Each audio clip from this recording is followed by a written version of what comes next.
va parler des asymptotes obliques, et pour ça, on va prendre, pour exemple, la fonction qui a x associe x au carré moins 5x plus 2 sur 2x moins 2.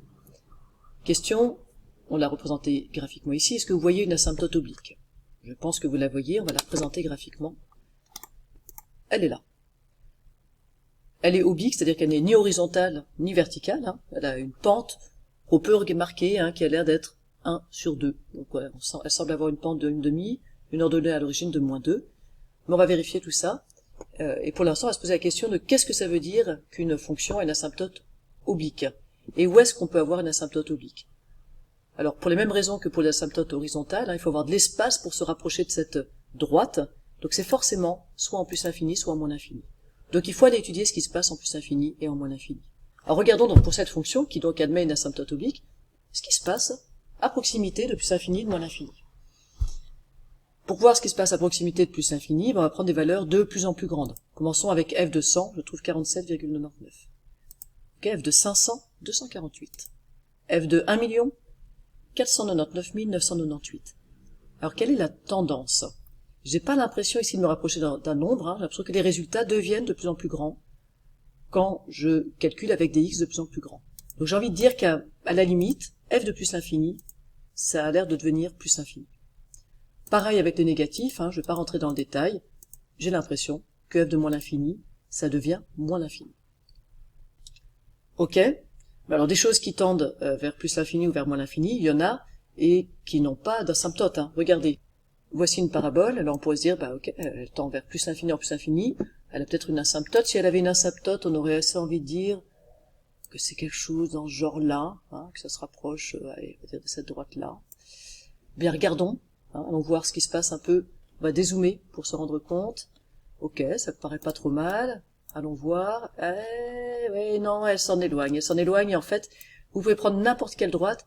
Elle va toujours finir par être un peu plus rapide que votre droite. En fait, elle croît plus vite que n'importe quelle droite que vous pouvez imaginer. Donc, on va jamais se rapprocher d'une droite. Vous pouvez pas trouver d'asymptote oblique à une parabole. Une parabole n'admet pas d'asymptote.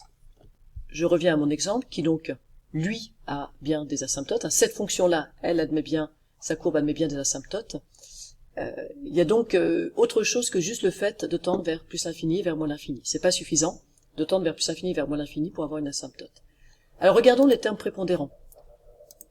Si j'écris ma fonction, en haut, si je remplace x par des valeurs très grandes, mettons, je sais pas, 1 million, x au carré ça va donner 1 million au carré, donc 1 million de millions, moins 5 fois 1 million plus 2. 1 million de millions, c'est bien plus grand que moins 5 fois 1 million plus 2. Et 1 milliard de milliards, c'est encore plus grand, en proportion, que moins 5 milliards plus 2. Et en fait, quand je mets des choses très grandes, au carré, elles deviennent infiniment plus grandes que ce moins 5x plus 2. Donc en haut, tout ça, au bout d'un moment, quand on prend des valeurs immenses, il n'y a plus que le x au carré qui compte. Tout ça, ça compte un peu pour du beurre. En bas, c'est que le 2x qui compte. Le plus 1, il compte vraiment pour rien. Donc on a l'impression que quand x tend vers plus l'infini, notre fonction pourrait la résumer en disant qu'en gros, c'est x au carré en haut sur 2x en bas. Soit en simplifiant, x sur 2. Alors ça nous donne deux renseignements. D'abord, on retrouve le fait que on a en plus l'infini, quand x va tendre vers plus l'infini divisé par 2, ça reste plus infini. Moins l'infini divisé par 2, ça reste moins l'infini.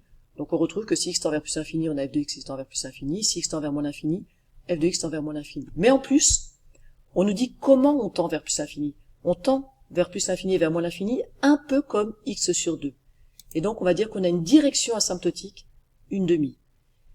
Qu'on a une tendance à aller vers l'infini, un peu comme x sur 2. Donc c'est pas mal, On sait qu'on a une asymptote oblique, bien. On sait qu'on a une direction plutôt asymptotique, une demi. Effectivement, 1 sur 2, c'est bien la pente de notre asymptote. Mais c'est pas parfait. D'abord parce qu'on n'a pas l'équation complète, puis on n'est pas complètement sûr d'avoir une asymptote oblique. Une direction asymptotique, c'est peut-être pas suffisant. Alors comment est-ce qu'on peut avoir l'équation complète de l'asymptote oblique? Et si possible de manière un peu systématique, sans avoir à dessiner et à regarder graphiquement ce qui se passe. Eh bien on va faire, comme on a fait tout à l'heure avec les asymptotes horizontales, on va poser la division. Donc j'ai le numérateur x au carré moins 5x plus 2, divisé par le dénominateur, 2x moins 2, et je pose ma division euclidienne. Alors en x au carré, combien de fois 2x moins 2? Une demi de x. ça fait x au carré moins 2 qu'on doit retrancher, x au carré moins x, pardon, qu'on doit retrancher, x au carré moins 5x plus 2, je vais assez vite, il nous reste moins 4x plus 2, ça je peux encore mettre moins 2 fois 2x moins 2 là-dedans, il faut que je retranche 4x plus 4, il me reste moins 2. Voilà pour ma division, à moins 2, je m'arrête puisque le degré est strictement inférieur au degré du diviseur.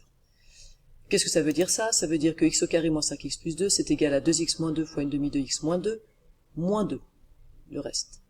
Je divise le tout par 2x moins 2, de sorte que à gauche, je me retrouve avec f de x, c'est ce que je veux, je veux réécrire f de x autrement, et puis à droite, ce que je propose, c'est d'éclater ma fraction en deux parties, 2x moins 2 fois une demi de x moins 2 sur 2x moins 2, moins 2 sur 2x moins 2. Alors pourquoi je fais ça? Parce que du coup ici, j'ai quelque chose qui est simplifiable, j'ai plus que des multiplications, facteur 1 fois facteur 2 divisé par facteur 3, or 2x moins 2, 2x moins 2, je peux les simplifier. Finalement, mon f de x, c'est une demi de x moins 2 plus moins 2 fois 2x moins 2.